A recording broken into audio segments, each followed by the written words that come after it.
এক ঝোলেতেই বাজিমাত, খেয়ে হবে সবাই কাত। যদি একবার বানিয়ে ফেলো এইরকম বিউলি ডালের টোপা।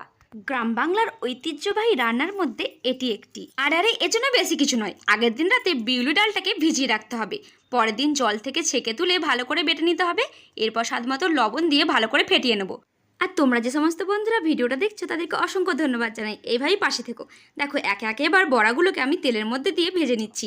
লাল লাল করে ভেজে তুলে নেবো।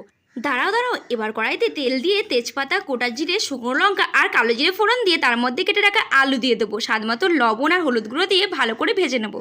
এরপর দিয়ে দেবো আদা বাটা আর টমেটো কুচি। ব্যাস, এবার 2 মিনিট নেড়ে ছেড়ে এর মধ্যে হলুদ গুঁড়ো, জিরে গুঁড়ো আর লঙ্কা গুঁড়ো দিয়ে দেবো স্বাদমতো লবণ। এবার ভালো করে কষিয়ে নিয়ে দিয়ে দেবো পরিমাণ মতো জল আর 2টো কাঁচা লঙ্কা। ঝোল ফুটে গেলে বড়াগুলো দিয়ে দেবো আর দিয়ে দেবো ঠাকুমার সিক্রেট মশলা। কড়াই থেকে নামিয়ে ওপর থেকে গরম মশলা ছড়িয়ে দিলে রেডি বিউলি ডালের টোপা। তাহলে একবার বাড়িতে বানিয়ে খাও, তাহলে সবাই খেয়ে বলবে জাস্ট ফাটাফাটি।